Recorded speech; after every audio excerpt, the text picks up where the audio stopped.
You are either willfully ignorant, uneducated, or complicit in racism. Let me make this super simple for you.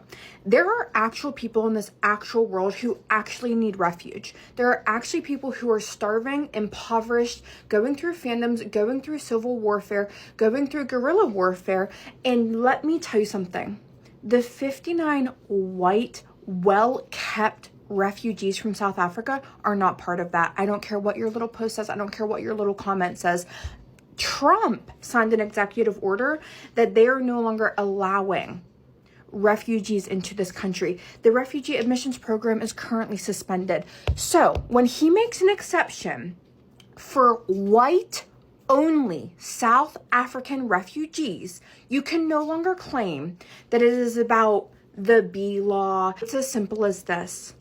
There are actually people in this world who need refuge. There are actually people, there are children as we speak starving to death. So no, when the 200 to 250 plus pound white men and women with smiles on their faces land in this country as refugees, and you tell me, but they might start suffering in the next 5 years, I don't want to hear it. This is plainly and simply about the fact that white people wanted to come to America who support Trump.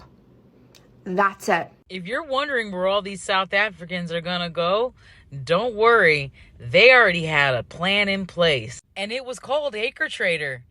That's right. They already took the farmland from farmers who were failing. As a matter of fact, they have about 40,000 acres of farmland that they took from American farmers because they wouldn't give them subsidies. Acre Trader is an American real estate investment company that specializes in farmland.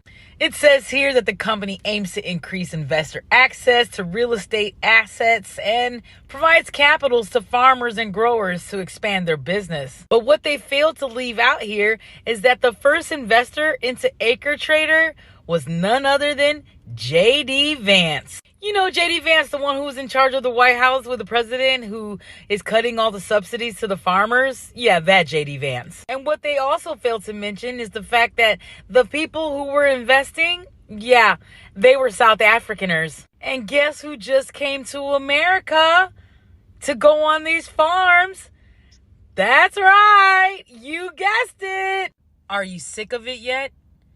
Are you sick of it yet? $880 billion being pulled from Medicaid so they can fund tax money going to the rich. Your farmland being taken away from American farmers and being given to South African refugees. People being human trafficked all over the United States and outside of this country for financial gain. Minimum wage is $7.25. Hasn't been raised since 2009. You can't afford healthcare. You can't afford your car insurance. You're probably not going to be able to buy a home anytime soon. And grocery prices are through the roof. And guess who's going to own your food now? The People's Sick Day is coming.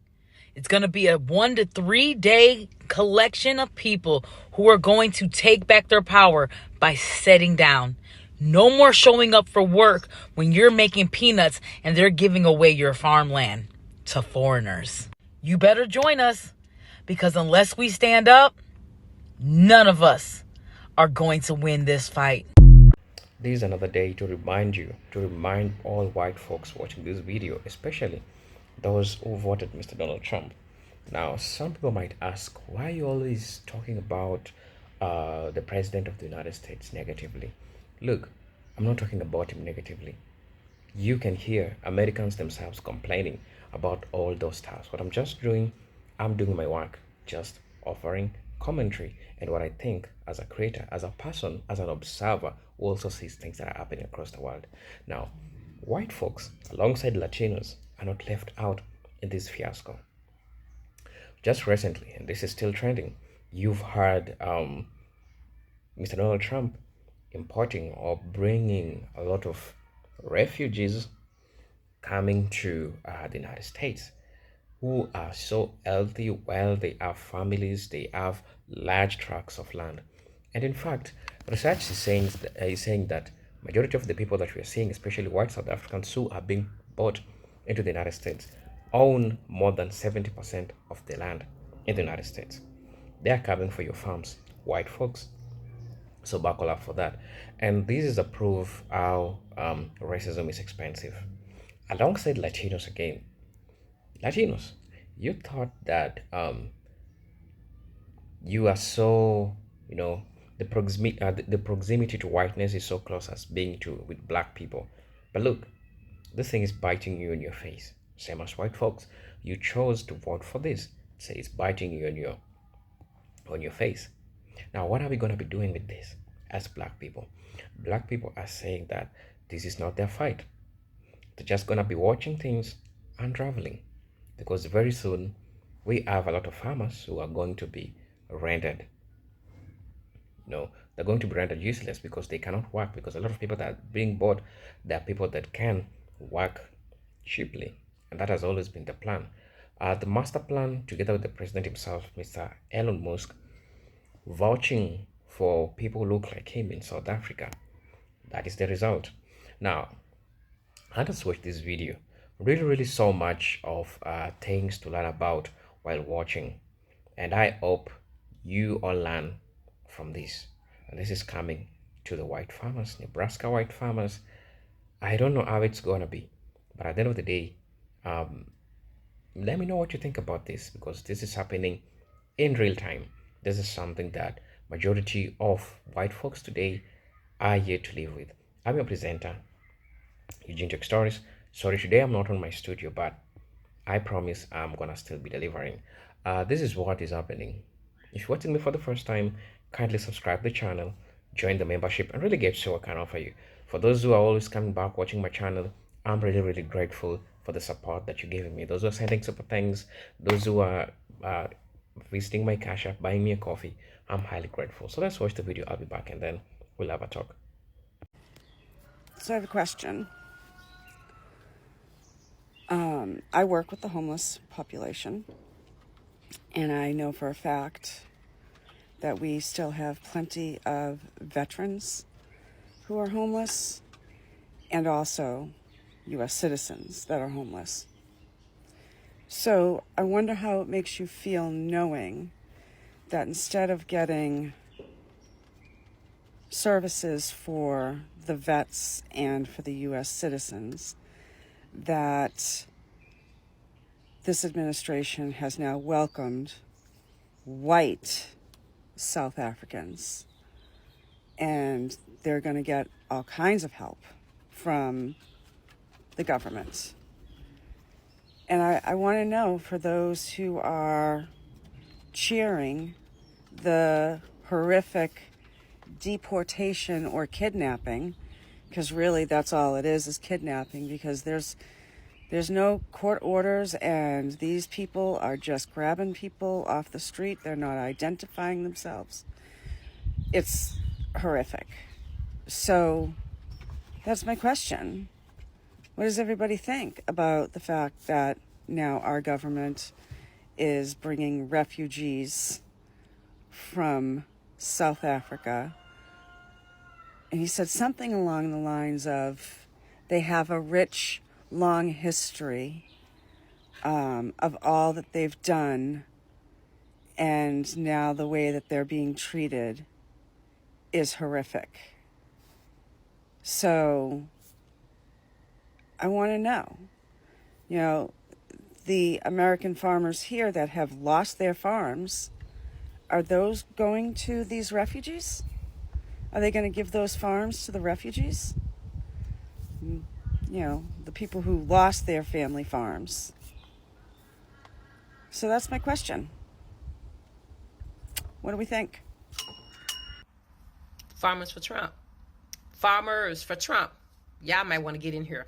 I know you're going to want to get in here for this one. And have a seat while you're at it, because when I finish telling you what I just learned, your knees going to buckle. Okay. One of the first things the Trump administration did when they got in the office was they went against all those deals that the government, that Biden administration made with y'all, with the farmers, right? They reneged on contracts. They didn't bring in the last payment they were supposed to bring in. A lot of y'all are losing y'all farms because of that, right? Because they reneged.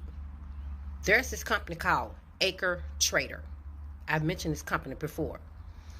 This company, one of the first investors was a guy named J.D. Vance. Yes, the vice president y'all voted into office. J.D. Vance was one of the first investors. Guess who were investing along with J.D. Vance? South Africans. You get where I'm going? South Africans were investors. Many of them. So now fast forward to today. You guys are losing your land. Right? Trump just brought and is still bringing over thousands of South Africans. You get where I'm going?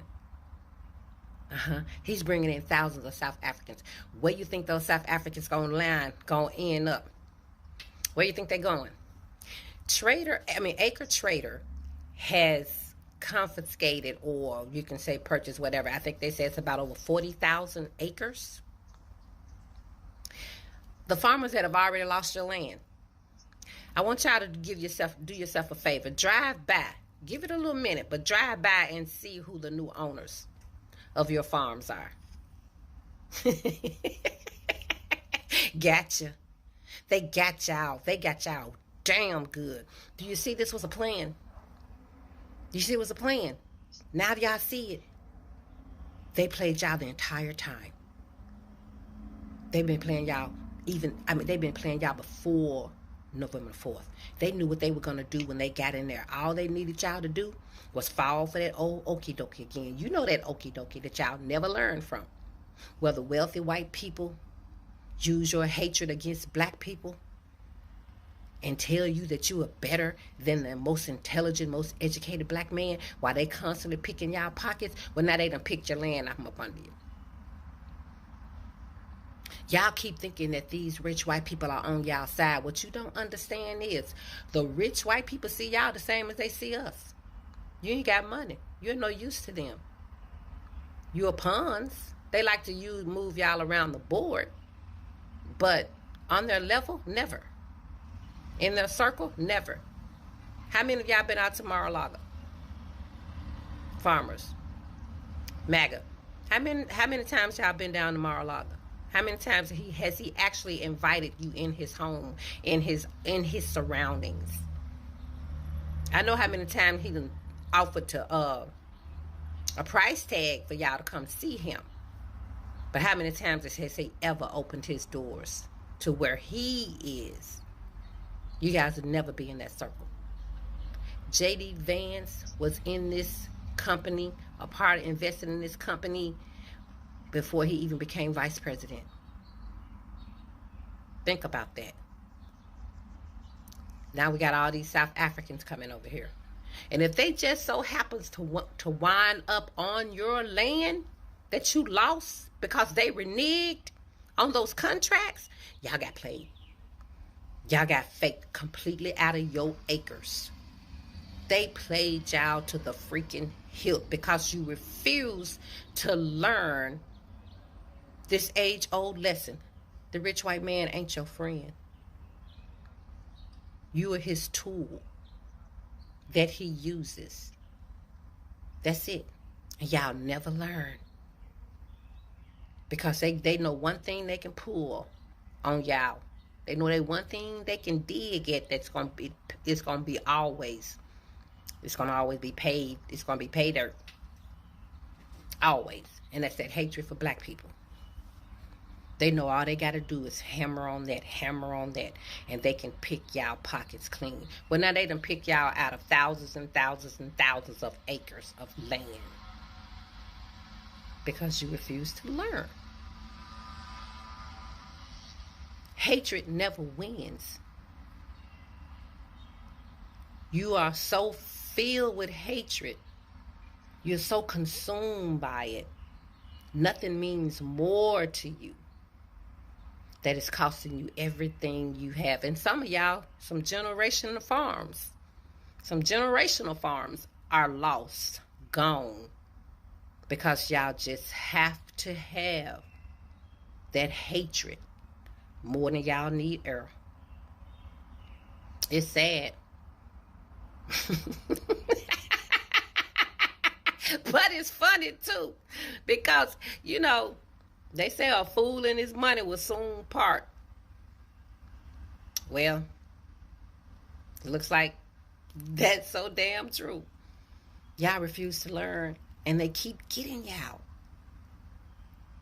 All these South Africans coming over here, they gonna cut all you MAGA Trump voters here that's been on SNAP benefits, that's had Medicaid, that depends on your Social Security checks, the veteran benefits.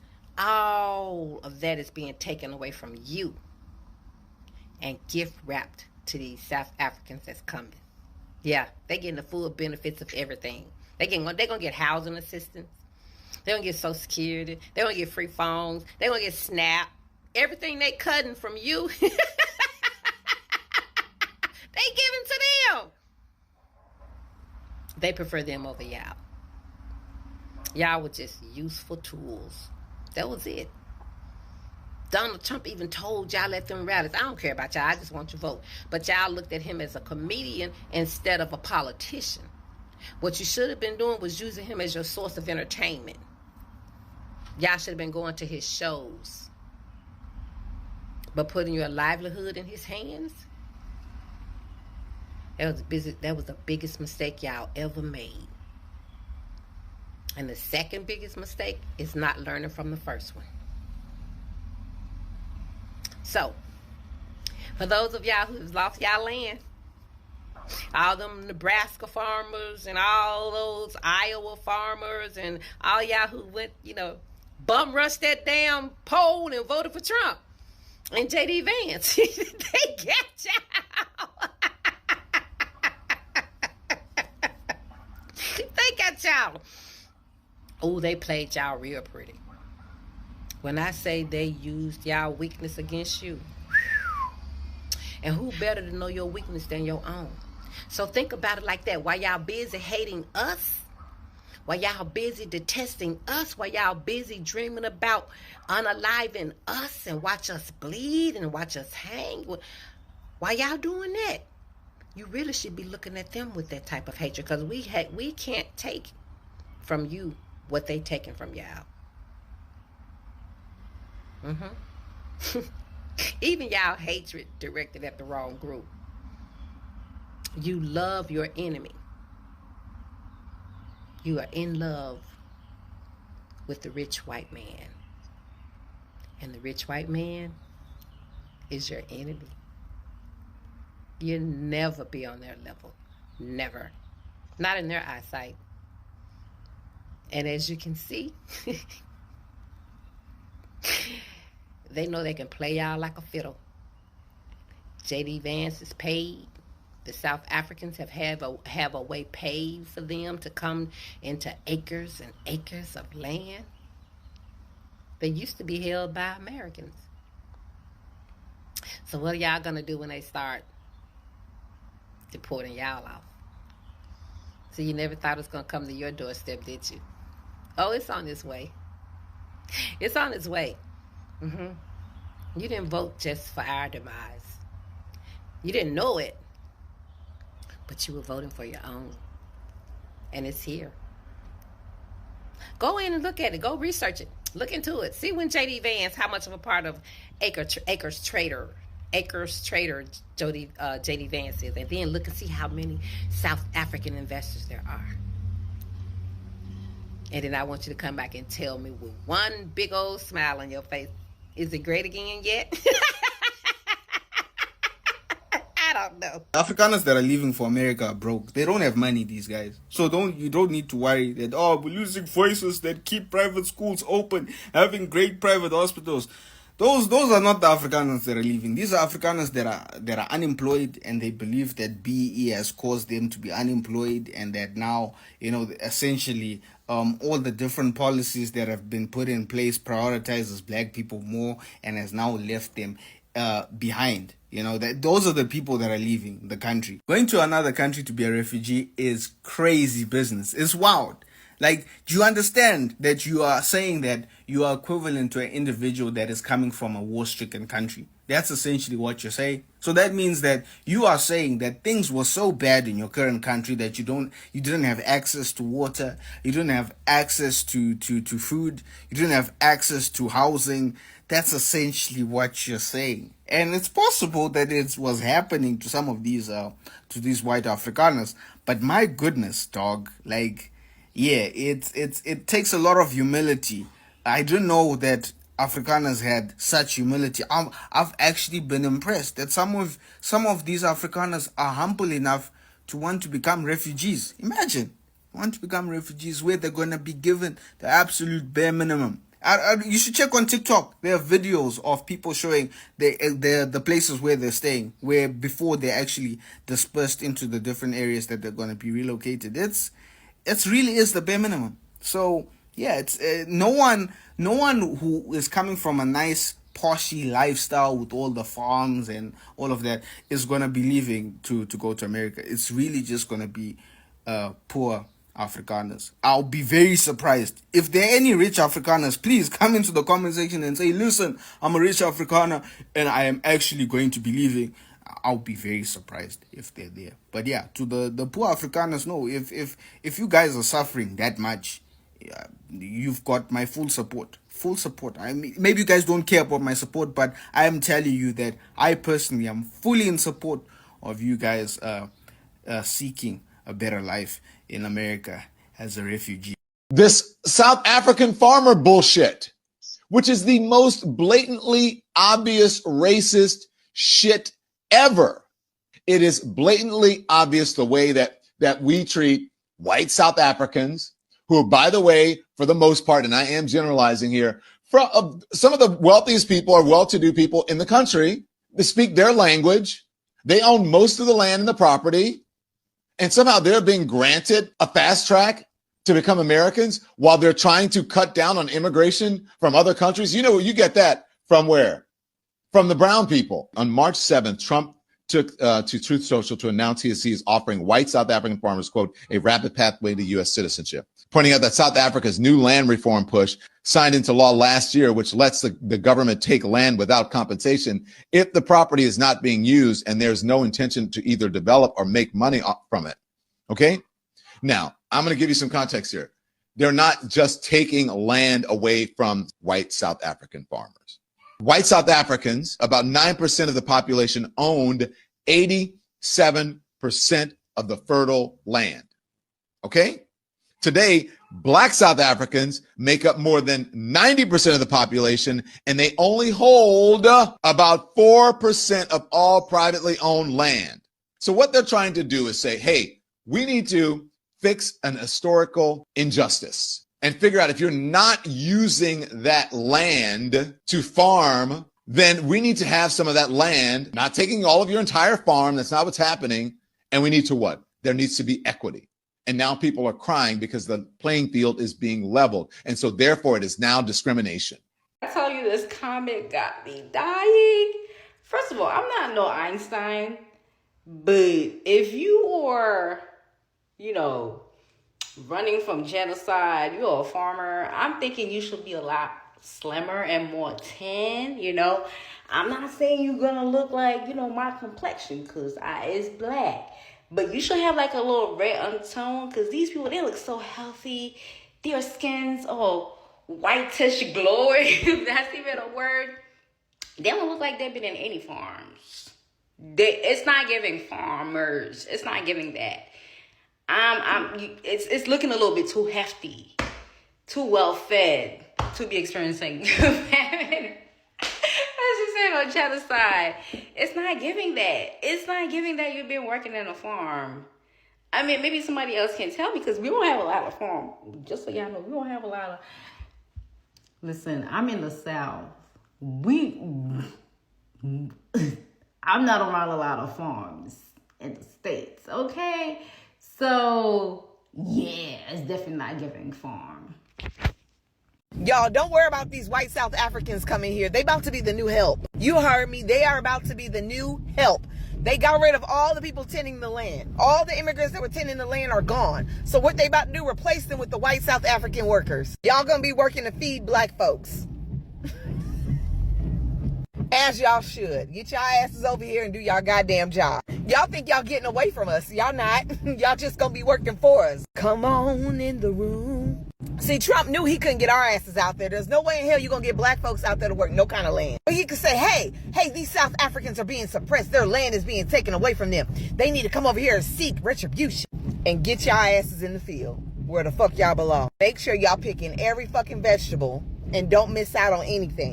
Y'all not getting away from black folks. Y'all gonna be around us a lot more. And unlike the ones in South Africa, we don't give a fuck. You're not gonna be able to call us colored. You're gonna get your dome rocked. So be careful, tread lightly. And remember, we don't see you as African. We see you as colonizers of an apartheid. Welcome to America.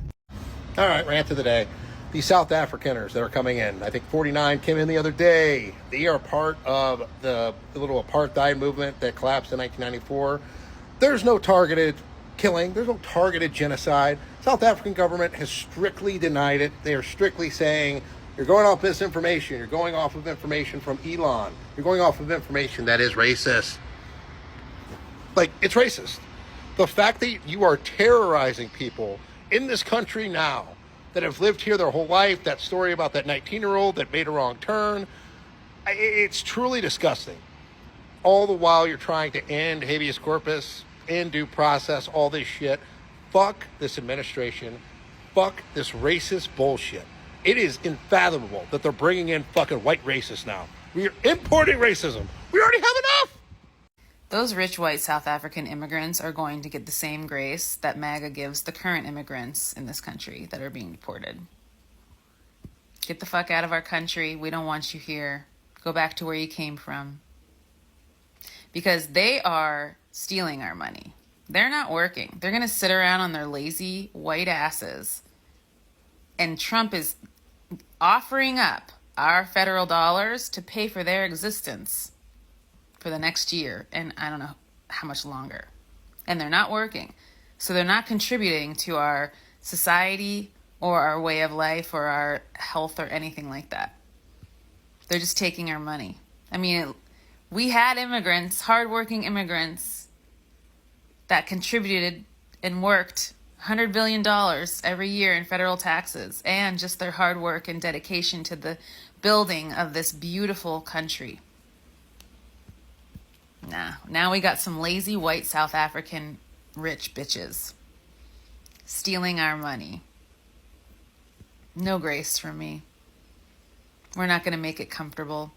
In fact, if we can find out where those planes are landing, the ones that are coming up, where these people are living, I'm not going to make it comfortable. We can't make it comfortable. They're stealing our money.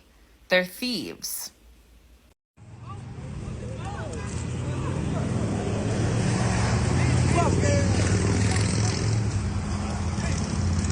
Hey y'all, it's Neo from the Black Wall Street Times. Listen, President Trump's administration welcomed Afrikaner refugees from South Africa today, even as it imposed harsh restrictions on refugees and immigrants from Black and brown countries. That choice sends a clear message about the administration's deeper motives and priorities. It suggests Trump's immigration policy wasn't really about legality or national security. It was about race and culture. White South African farmers, who are often Christian and culturally Western, fit the image by some in the administration, like advisor Stephen Miller. So by portraying Afrikaners as victims of persecution and embracing them while turning away Black and brown migrants, the administration reinforced a racial and cultural hierarchy in its immigration policy. They even gave attention to the unproven idea of white genocide in South Africa, a narrative pushed by far-right groups. Meanwhile, real genocide, like what's happening in Gaza, go ignored. The idea that white people globally are under attack stokes white grievance politics and plays well with Trump's political base. Under Trump, refugee admissions were slashed, families were separated, and asylum seekers of color were left in dangerous conditions. But white South Afrikaners, they were treated differently. Refugee policy should be based on need, not race. But Trump's approach exposed a racially selective agenda that broke from international human rights standards. Tucker here. So we're about to get hit with a massive heat wave down here in Texas. I'm talking like 105. And there's a group of farmers, I don't know if y'all know this, a group of farmers are suing the USDA because of the Trump administration basically gutted all the climate information. And that could be some things to help forecast heat waves and droughts. So I'm spending my morning out here making sure all the animals have water, that everyone will be all right. Look, farmers need as much information as we can get. We need information such as when is a heat wave coming? When is a drought coming? How is the climate changing? Where are the new rainfall patterns coming? This is information that's very valuable to us, and these fools up in DC are just trying to gut everything, and it's hurting everyone. Hello guys, welcome back to the channel. I'm your host and presenter, GTech Stories. Now I want to talk about something really important that I want us to, touch about. What are the implications of framing white South Africans as refugees, which we know very well that reinforces white victimhood? This could have a lot of implications. First, when South Africans are brought to the US under the premise that they are victims of reverse racism or targeted by black majority governance in South Africa, it feeds into the broader right-wing white victimhood narrative. This narrative claims that white people globally are under siege due to multiculturalism, immigration, and affirmative action. In the US, this reinforces the myth that white people are being replaced or oppressed, a key talking point in white supremacist ideologies like the Great Replacement theory. Also, another implication that you need to know that this is reshaping the definition of asylum and victimhood. Traditionally, asylum has been granted to marginalized and oppressed groups fleeing war, dictatorship, or ethnic cleansing. Bringing in white South Africans on grounds of persecution, often exaggerated by conservative media, reshapes the definitions of who deserves protection. It decenters black and brown asylum seekers and reinforces the idea that even in discussions of victimhood, whiteness must be centered. Those are the implications that I'm talking about.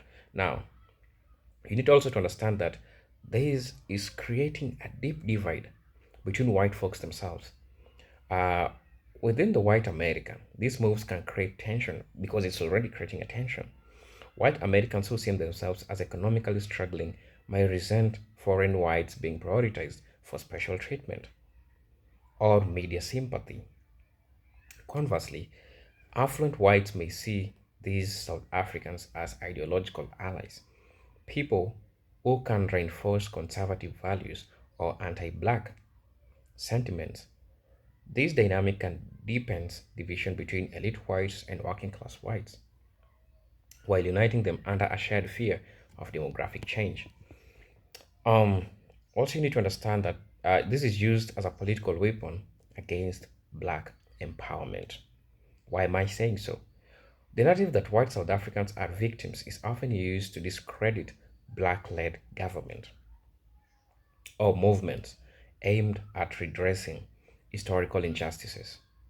In South Africa, land reforms and affirmative actions are often painted by critics as anti-white. When this framing is imported into the US, it is weaponized against black Americans demanding reparations, police reform, or education equity. The message becomes, look at what happens when black people are in charge. It leads to persecution of whites. That's in quotes. Now, these all narratives that these are people running away from the genocide. What implication does this have? This dilutes historical accountability for the apartheid. White South Africans who benefit from narratives of persecution often downplay the fact that their families may have profited from apartheid and settler colonialism. By rebranding as victims, there is erasure of history. This approach encourages white Americans to also reject historical accountability for slavery, Jim Crow, or redlining, reinforcing denial of systemic racism and obstructing racial justice efforts. Right? Now, this also strengthens far right and white nationalist movements. Yes, I'm going to be explaining. In far right circles in the US, white South Africans is often cited as cautionary tale of what happens when whites lose power. These groups use the narratives to recruit, radicalize, and justify violence. Welcoming white South Africans as victims of black power validates these ideologies. It's not just about immigration, it becomes ideological reinforcement for domestic extremism, right? Now, this creates a hierarchy of immigrant deservingness. When white South Africans are granted special pathways or sympathy compared to Haitian, Central American, Latin American, African immigrants fleeing violence and poverty, it reveals a racialized double standards. This hierarchy privileges white immigrants as model refugees while dehumanizing others. It also signals to white Americans that whiteness, even in migration, offers unspoken benefits. Now, these also affect white cultural identity and historical memory. I'm also going to be talking about that because I couldn't talk about all this without talking about cultural identity and historical memory. For white Americans, especially those uneasy with racial justice movements, the white South African story becomes a subconscious warning. This is what happens if we lose control. It amplifies cultural anxiety about the decline of white dominance. Instead of fostering solidarity with oppressed groups, it drives a reactionary turn inward towards preserving Western values or heritage. Um, Also, potential for conservative political alignment. White South African immigrants often arrive with conservative political views shaped by post-apartheid dynamics. In the US, they may align with Republican politics, support gun rights, be suspicious of black political power, and oppose equity measures.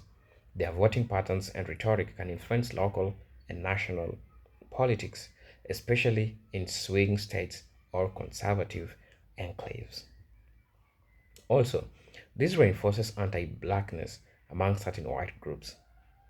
The idea that black leads to chaos, crime, and white suffering is a trope that white supremacist groups have promoted for generations. The South African story, when distorted, acts as a proof to reinforce those claims. It subtly or overtly teaches white Americans to fear black political empowerment, reinforcing racial hostility. Now, this also acts as a threat towards multiracial solidarity and global justice movements. Rather than seeing South Africans as a model of post-colonial justice or an inspiration for repetitive policies, the narrative flipped the script. This alienates potential alliances between oppressed people globally, such as Black Americans, indigenous people, and post-colonial citizens, by positioning whiteness as the ultimate victim of decolonization. These also have a long-term psychological impact on white American identity. I think I started alluding to that even before. Psychologically, the elevation of white South Africans as a symbol of white decline fits into a siege mentality, where white Americans see themselves as being replaced, erased, or punished. The mentality does not inspire cooperation or humility. It leads to hardening racial lines, support for authoritarian leaders, and backlash against social change. In long run, it destabilizes any vision of shared national identity. Honestly, tell me what you think about this. I'm your host, I'm presenter Generic Stories, and I'm hoping that I'm gonna be seeing you again in my next video. But until then, peace, love, and harmony. Salute.